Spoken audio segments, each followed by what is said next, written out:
Citric अम्ल मिला देते हैं, समझे, सिट्रिक अम्ल, तो उससे क्या हो जाता है, भोजन में ऑक्सीकरण रुक जाता है।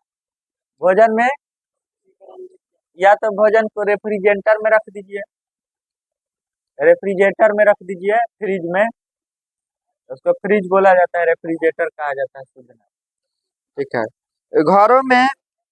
घरों में भोजन को रेफ्रिजरेटर में रख कर उसके ऑक्सीकरण को क्या किया जा सकता है, कम किया जा सकता है, उसके ऑक्सीकरण को कम किया जा सकता है, ठीक है। से क्या हो जाएगा, भोजन दुर्गंधित होने से बचेगा, समझे। देखिए, भोजन को वायु रुद्ध बर्तनों में, थर्मस जैसा होता है ना, थर्मस, थर्मस जैसा डबल लेयर वाला, ठीक है, बर्तन में अगर रख देते हैं तो उसमें भी भोजन दुर्गंधित होने से बचता है, ठीक है। तो भोजन को वायु रुद्ध बर्तनों में रखकर ऑक्सीकरण को कम किया जा सकता है। वायु रुद्ध जिसमें हवा का अवरुद्ध हो, रुकावट हो, तो उस तरह के बर्तनों में रखेंगे तो भोजन क्या हो सकता है, बच सकता है। तो आपसे परीक्षा में पूछ सकता है कि भोजन को, ठीक है, खराब होने से बचाने के लिए किन्हीं उपायों को लिखे, लिख दीजिएगा ना, लिख सकते हैं, चलिए तो लिखिए, तो लिखिए, स्टार्ट करिए लिखिए।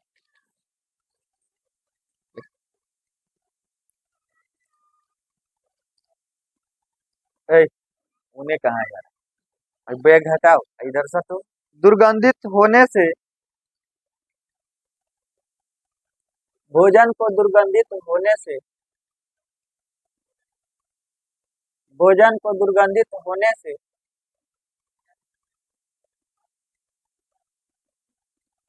भोजन को दुर्गंधित होने से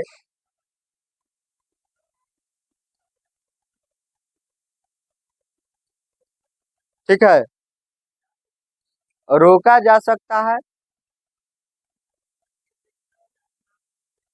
और यह उपाय निम्नलिखित है। भोजन को दुर्गंधित होने से रोका जा सकता है और यह उपाय निम्नलिखित है। यह उपाय निम्नलिखित है। धीरज कहाँ था रे, 2 दिन से गेहूं काट रहा था, दबा लिए, बुझा उझा सब सब घुसल से रखा गया। चलो कंप्लीट बारे, अब क्लास के नेवता पे हम ही नहीं बा, चलो चलिए।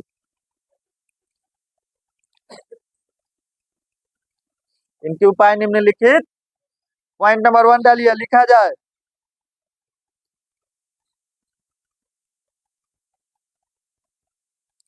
लिखिए, वसा युक्त भोजन में एक विशेष प्रकार की पदार्थ, वसा युक्त भोजन में एक विशेष प्रकार की पदार्थ, ठीक है, एक विशेष प्रकार की पदार्थ, जैसे सिट्रिक अम्ल, कौन सा अम्ल, सिट्रिक अम्ल, ठीक है, सिट्रिक अम्ल, सिट्रिक अम्ल, कौमा, एक विशेष पदार्थ की पदार्थ सिट्रिक अम्ल, कौमा,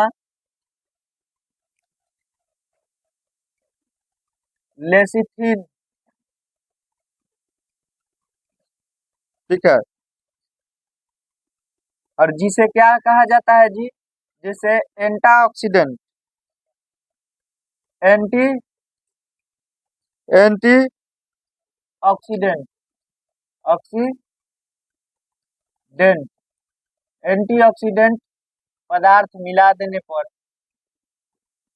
पोस्ट में डाला गया है, सिट्रिक अम्ल कहिए या लेसिथिन कहिए, या इसी को आपका, जिसे एंटीऑक्सीडेंट पदार्थ भी कहा जाता है, इस तरह के पदार्थ मिला देने पर, पदार्थ मिला देने पर, हो गया, पदार्थ मिला देने पर, लड़की में कितना आदमी नहीं आई है, 3 आदमी आए, एगो सलोनी है, एगो सोनाली, सोनाली कहाँ है रे, 2 दिन से 3 दिन। तो वसा युक्त भोजन एक विशेष प्रकार के पदार्थ जैसे सिट्रिक अम्ल, लेसिथिन, या हम कह सकते हैं एंटीऑक्सीडेंट पदार्थ को मिला देने से भोजन भोजन का ऑक्सीकरण रुक जाता है, भोजन का ऑक्सीकरण रुक जाता है,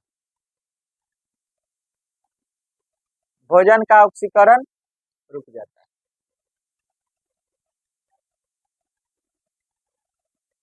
भोजन का ऑक्सीकरण रुक जाता है। हो गया, भोजन का ऑक्सीकरण रुक जाता है। नेक्स्ट पॉइंट लिखिए, घरों में भोजन को, घरों में भोजन को, घरों में भोजन को रेफ्रिजरेटर, रेफ्रिजरेटर, घरों में भोजन को रेफ्रिजरेटर, घरों में भोजन को रेफ्रिजरेटर, हो गया, में रखकर, रेफ्रिजरेटर में रखकर, ठीक है, रेफ्रिजरेटर में रखकर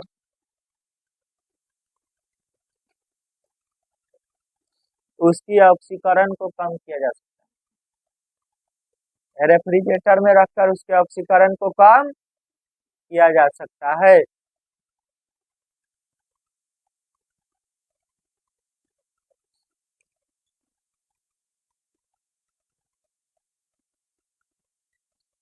तीसरा पॉइंट डालिए,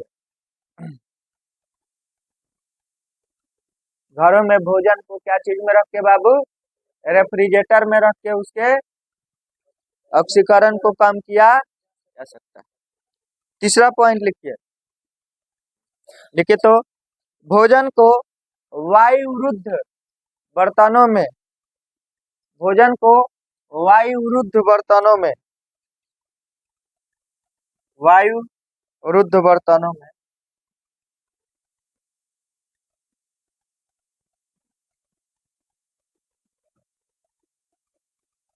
भोजन को वायुरुद्ध बर्तनों में, भोजन को वायुरुद्ध बर्तनों में, ठीक है, रख देने से, भोजन को वायुरुद्ध बर्तनों में रख देने से, भोजन को वायुरुद्ध बर्तनों में रख देने से, हो गया, वायुरुद्ध बर्तनों में रख देने से भोजन के ऑक्सीकरण को कम किया जा सकता है, भोजन के ऑक्सीकरण को कम किया जा सकता है। कंब्यूशन जालिए, दहन, दहन, जब भी हम किसी चीज को जलाते हैं ना, किसी पदार्थ को ऑक्सीजन में जलाया जाता है, ऑक्सीजन में जलाते हैं ना, है तो देखिए हमारे दैनिक जीवन में हम लोग देखते हैं आसपास में दहन में कई क्रियाएं दिखती है, जैसे ज्वाला भी उत्पन्न होती है, उत्पन्न होती है ना, ज्वाला उत्पन्न होती है, किसी चीज को जलाते हैं तो ज्वाला उत्पन्न होती है। हेलो, पढ़ा रहे हैं इधर तो ध्यान देना चाहिए, ठीक है, किसी चीज को जलाते हैं तो ज्वाला उत्पन्न होती है ना, तो देखिए या पेट्रोलियम हो या लकड़ी हो, किसी भी चीज को जलाते हैं तो ज्वाला उत्पन्न होती है ना, है, आपसे पूछेगा कि दहन क्या है, तो कहेंगे किसी भी पदार्थ को ऑक्सीजन में जलाने पर, किसी भी पदार्थ को ऑक्सीजन में जलाने पर कोई भी आग जलता है ना, तो बिना ऑक्सीजन के उपस्थिति में नहीं जलता।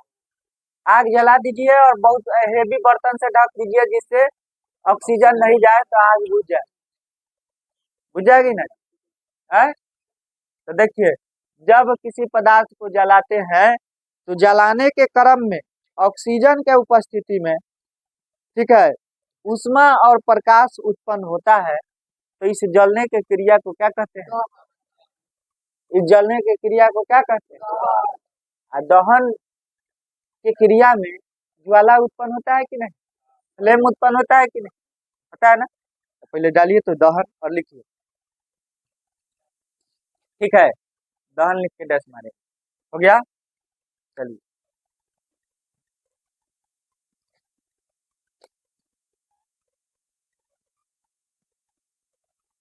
लिखेंगे, चलिए, किसी भी पदार्थ को, किसी भी पदार्थ को किसी भी पदार्थ को हो गया, किसी भी पदार्थ को किसी भी पदार्थ को ठीक है, ऑक्सीजन में जलाने पर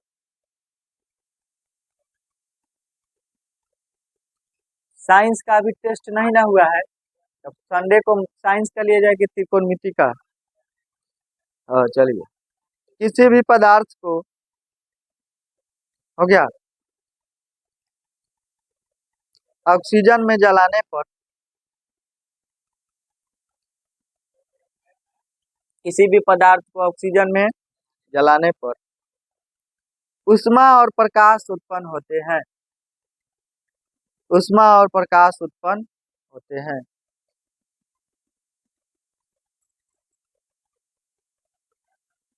ऊष्मा और प्रकाश उत्पन्न होते हैं। ऊष्मा और प्रकाश उत्पन्न होते हैं। फुल स्टॉप हो गया। जलने की इस क्रिया को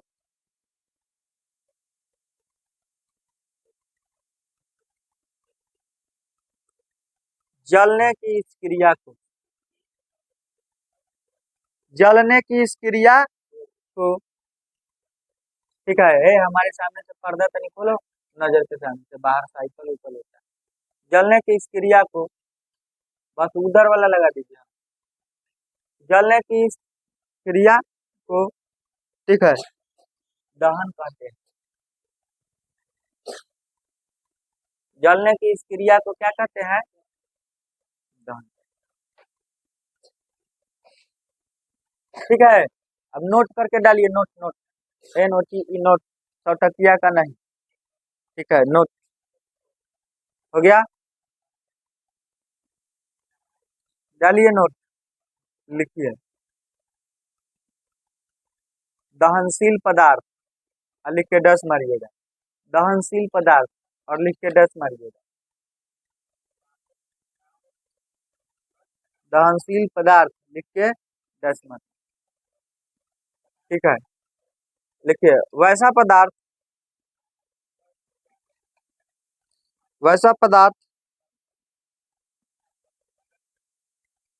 ठीक है जो जलते हैं, वैसा पदार्थ जो आसानी से जलते हैं। ठीक है, वैसे पदार्थ जो आसानी से जलते हैं, जिन्हें जलाने पर कोई कठिनाई उत्पन्न नहीं होती।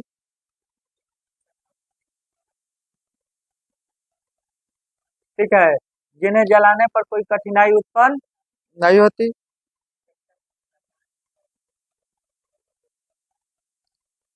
ठीक है, कोई कठिनाई उत्पन्न नहीं होती, दहनशील पदार्थ कहलाते हैं। तो दहनशील पदार्थ में ईंटा पत्थर हो जाएगा। हाँ, दहनशील पदार्थ हो गया। उदाहरण के लिए लिख लीजिए लकड़ी। उदाहरण के लिए लिखिए लकड़ी। लकड़ी पड़ोसिया से देखिए, लकड़ी ठीक है, लकड़ी हो गया, कागज, पेट्रोलियम इत्यादि। पेट्रोलियम में पेट्रोल तेल सब हो जाएगा। हो गया। अदहनशील पदार्थ लिखिए,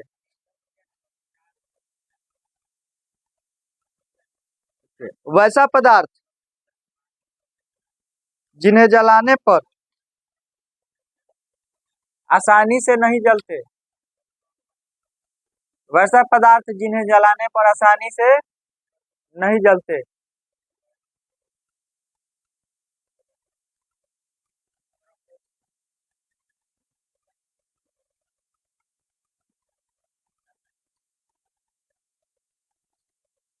वैसा पदार्थ जिन्हें जलाने पर आसानी से नहीं जलते।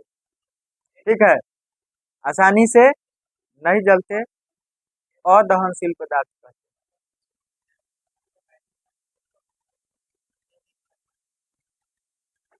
अदहनशील पदार्थ कहते हैं। उदाहरण के लिए क्या पोयरा उरा अदहनशील में हो जाएगा।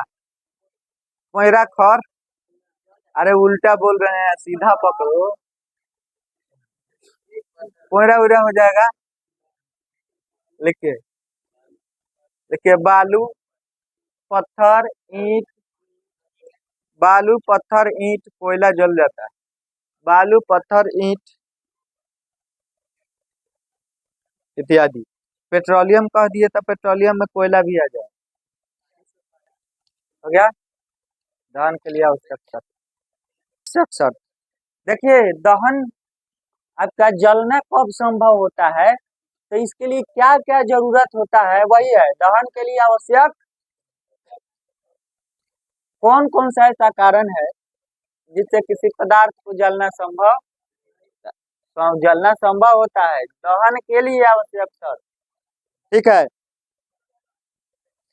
तो देखिए परीक्षा में पूछा गया क्वेश्चन, समझे, परीक्षा में पूछा गया क्वेश्चन है दहन के लिए आवश्यक शर्त, मतलब कौन कौन सा ऐसा कारक है जिससे क्या होगा, दहन संभव होगा, दहन संभव होगा।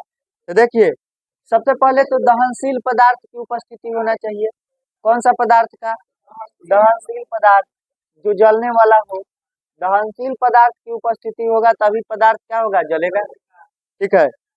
दहनशील के पोषक पदार्थ की उपस्थिति होना चाहिए और ज्वाला ताप की क्या होना चाहिए, प्राप्ति होना चाहिए। यह तीन आवश्यक शर्त होगा जिसके कारण क्या होता है, पदार्थ जलता है। दहनशील पदार्थ की उपस्थिति में क्या होता है कि हम अपने दैनिक जीवन में देखिए अनुभव के आधार पर यह जानते हैं कि बालू ईंट सीसा, अनुभव के आधार पर जान रहा है लोग ना कि कोई आया है अंतरिक्ष से, उसको पता नहीं है कि शीशा नहीं जलेगा, ठीक है। हम अपने दैनिक जीवन में अनुभव के आधार पर जानते हैं कि यदि बालू ईंट शीशा मिट्टी पत्थर इत्यादि को जलाने का प्रयास किया जाए तो ये जल नहीं पाते हैं। यह क्या होते हैं, जल नहीं पाते हैं, क्योंकि ये क्या होते हैं, अदहनशील पदार्थ होते हैं। पेट्रोलियम स्पिरिट, कागज, पुआल, किरोसिन इत्यादि तेलों को इन सब चीजों को जलाते हैं तो ये आसानी से जल उठते हैं, क्योंकि ये पदार्थ क्या होते हैं, दहनशील होते हैं। क्या होते हैं, दहनशील होते हैं, ठीक है। अतः किसी पदार्थ का दहन तभी संभव होता है जब वह दहनशील, समझे, किसी पदार्थ का जलना तभी संभव होता है यदि वह पदार्थ क्या हो, आंचल कुमारी, दहनशील हो। जलना तभी संभव होगा यदि वह पदार्थ क्या हो, दहनशील हो, समझे। देखिए दहनशील पदार्थों को शीघ्र ही हटा देना चाहिए, अन्यथा आग की लपट दूर तक क्या हो जाती है, ठीक है। पहला कारण है तो दहनशील पदार्थ, पहला कारण क्या है, अगर वह पदार्थ दहनशील होगा तो आसानी से जलेगा, नहीं तो।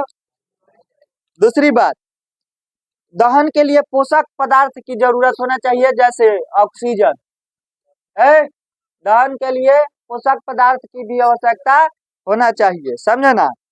देखिए यदि हम कमरे में मोमबत्ती को जलाकर छोड़ दे और वह जलती रहती है, किंतु शीशे के बर्तन के अंदर अगर मोमबत्ती को जलाकर ढक देते हैं तो वह क्या जलते रहता होगा, नहीं जलेगा। क्यों नहीं जलेगा, क्यों नहीं जलेगा, जलने का कारण, नहीं जलने का कारण यह है कि पोषक, दहन के लिए जो पोषक होता है, जिस तरह से हमको खाने के लिए, हमें बढ़ाने के लिए, हमें वृद्धि करने के लिए, हमें विकसित करने के लिए क्या होता है, पोषक पदार्थ होता है ना, प्रोटीन, विटामिन, आयरन, कैल्शियम, सब चीज होता है ना, कार्बोहाइड्रेट, ये सब होता है कि नहीं। तो इस तरह से आग जलाने के लिए भी पोषक पदार्थ होता है, वह क्या होता है आपका, ऑक्सीजन। क्या होता है, ऑक्सीजन। तो वह मोमबत्ती इसलिए नहीं जल पाता है ताकि उसमें ऑक्सीजन प्रविष्ट नहीं हो रहा है, और वही ऑक्सीजन जाएगा तो वह जलेगा। इससे यह स्पष्ट होता है कि जलने में ऑक्सीजन सहायक होता है, ठीक है, समझे ना। ज्वाला ताप की प्राप्ति, ज्वाला ताप की अगर ज्वाला ताप की प्राप्ति रहेगा तब, और अगला उसी के पास में कोई पदार्थ होगा जलेगा, लाभ उत्पन्न होगा तब ना जलेगा, लाभ उत्पन्न होगा तब ना जलेगा। समझ रहे हैं बात। अब देखिए, सभी पदार्थ एक ही ताप पर जलना प्रारंभ नहीं करते, बल्कि इसमें टेम्परेचर तापमान क्या होता है, गुप्त उष्मा अलग अलग होता है। सभी पदार्थों का गुप्त उष्मा क्या होता है, सभी पदार्थों का गुप्त उष्मा, इसका तापमान अलग अलग। समझ रहे हैं बातों को। जितना टेम्परेचर पर पूरा पुआल जल जाएगा, उतना टेम्परेचर पर क्या है, एक मान लीजिए आपका हरा लकड़ी जल जाएगा या मोटा लकड़ी का बोटा जल जाएगा, तो सबका तापमान गुप्त उष्मा सबका क्या होता है, अलग अलग। समझे। तो इसमें आपका यह कहा जा सकता है कि न्यूनतम ताप पर कोई पदार्थ जलना प्रारंभ करता है, उस ताप को पदार्थ का ज्वलन ताप, जिस न्यूनतम ताप पर अगर पदार्थ जलना प्रारंभ करता है उस ताप को क्या कहते हैं, ज्वलन ताप। जिस ताप पर हम लोग को जलाया जाएगा, क्या उस ताप पर एक खर जलेगा, खर तो फटाक देना जल जाएगा, हम लोग में थोड़ा टाइम लगेगा, लगेगा। तो सबका ज्वलन ताप का मान क्या होता है। तो देखिए, आग दहन, दहन संभव होने के लिए, दहन संभव होने के लिए तीन आवश्यक तत्व उत्पन्न होता है, जरूरत होना चाहिए। सबसे पहला बात, पदार्थ जो होना चाहिए दहनशील होना चाहिए, पदार्थ समझे, दहन के पोषक पदार्थ भी उपस्थित होना चाहिए, और ज्वलन ताप की आपका प्राप्ति होना चाहिए। ठीक है, ज्वलन ताप कितना टेम्परेचर पर ही जलेगा, नहीं जलेगा, ये तीन चीज पता है तो धकाधक जलेगा। समझ रहे हैं, लिखा जाए। दहन के क्रिया के लिए, दहन के क्रिया के लिए, दहन के क्रिया के लिए, दहन के क्रिया के लिए, ठीक है, दहन के क्रिया के लिए तीन शर्त आवश्यक है। निम्नलिखित में तीन शर्त आवश्यक है। दहन के क्रिया के लिए तीन शर्त आवश्यक है जो निम्नलिखित है, या लिखिए, दहन के क्रिया के लिए निम्नलिखित में तीन शर्त आवश्यक है। हो गया, दहन के क्रिया के लिए तीन शर्त आवश्यक है, दहन के क्रिया के लिए तीन शर्त आवश्यक है। ठीक है, पॉइंट नंबर 1 डालिए, लिखिए, पॉइंट नंबर 1 डालिए, लिखिए, दहनशील पदार्थ की उपस्थिति, दहनशील पदार्थ की उपस्थिति।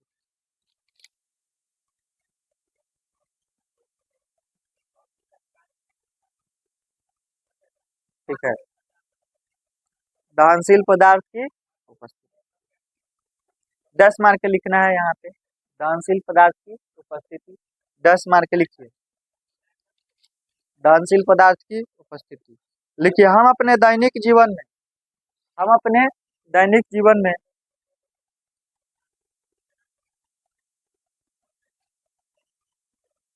हम अपने दैनिक जीवन में, ठीक है, हम अपने दैनिक जीवन में अनुभवों के आधार पर,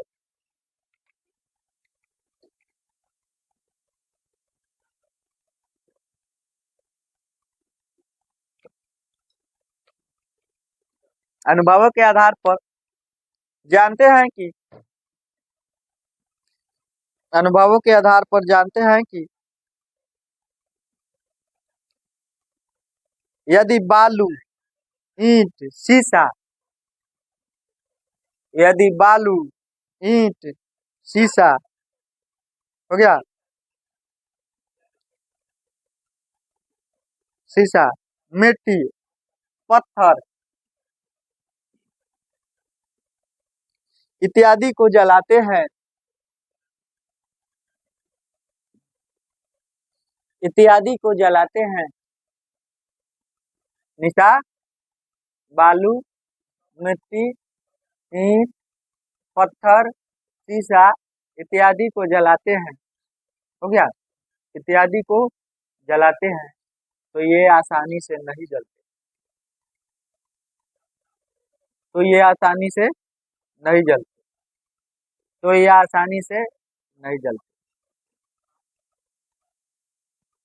ठीक है, बालू, मिट्टी, पत्थर, ईंट, शीशा इत्यादि को जलाते हैं तो ये आसानी से नहीं जलते।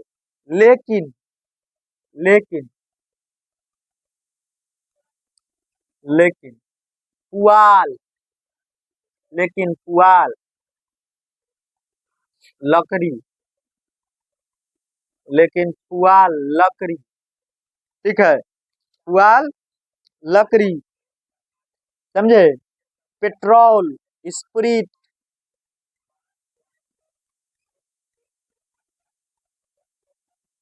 या अन्य पेट्रोलियम, पेट्रोल, स्प्रिट या अन्य पेट्रोलियम, या अन्य पेट्रोलियम, हो गया, पेट्रोलियम में सब डीजल तेल सब आ जाएगा, या अन्य पेट्रोलियम, कोयला कोयला सब आ जाएगा, या अन्य पेट्रोलियम को जलाने पर, या अन्य पेट्रोलियम को जलाने पर आसानी से जलता है, आसानी से जलता है। इससे यह स्पष्ट होता है कि आसानी से जलता है, इससे यह स्पष्ट होता है कि, इससे यह स्पष्ट होता है कि, ठीक है, इससे यह स्पष्ट होता है कि दहन के लिए, दहन के लिए, इससे यह स्पष्ट होता है कि दहन के लिए दहनशील पदार्थ का होना, दहन के लिए दहनशील पदार्थ का होना जरूरी होता है। दहनशील के लिए, दहन के लिए दहनशील पदार्थ का होना जरूरी होता है, समझे, बात समझ में आया। किसी पदार्थ को जलने के लिए दहनशील पदार्थ होना चाहिए।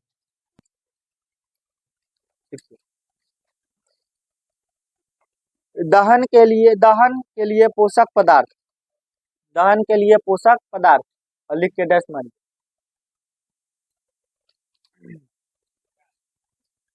दहन के लिए पोषक पदार्थ, ठीक है, दहन के लिए पोषक पदार्थ, बात समझ में आ रहा है, बात समझ में आ रहा है। दहन के लिए पोषक पदार्थ लिखिए, जब हम किसी मोमबत्ती को,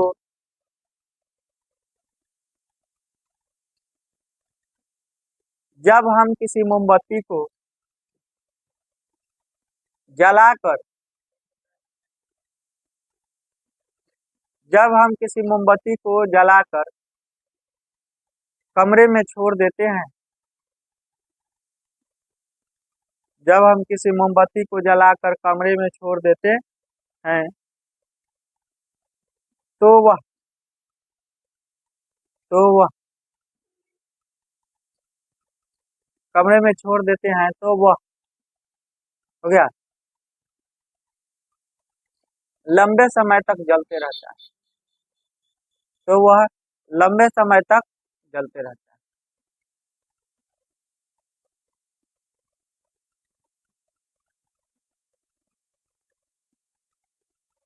तो वह लंबे समय तक जलते रहता है, तो वह लंबे समय तक जलते रहता है। लेकिन उसी मोमबत्ती को, लेकिन उसी मोमबत्ती को, लेकिन उसी मोमबत्ती को, हो गया, कांच के बर्तन में, कांच, कांच के बर्तन में, हो गया, कांच के बर्तन में रख कर ढक देते हैं तो, कांच के बर्तन में रख कर ढक देते हैं तो यह जलना बंद हो जाता है। क्या कारण है? ऑक्सीजन नहीं प्रवेश करता। ठीक है, तो यह जलना बंद हो जाता है। कांच के बर्तन में रख के ढक देते हैं तो यह जलना बंद हो जाता है। समझे? इससे यह स्पष्ट होता है कि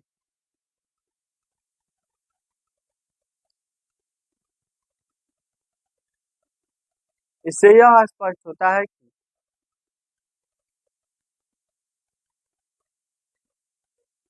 इससे यह स्पष्ट होता है कि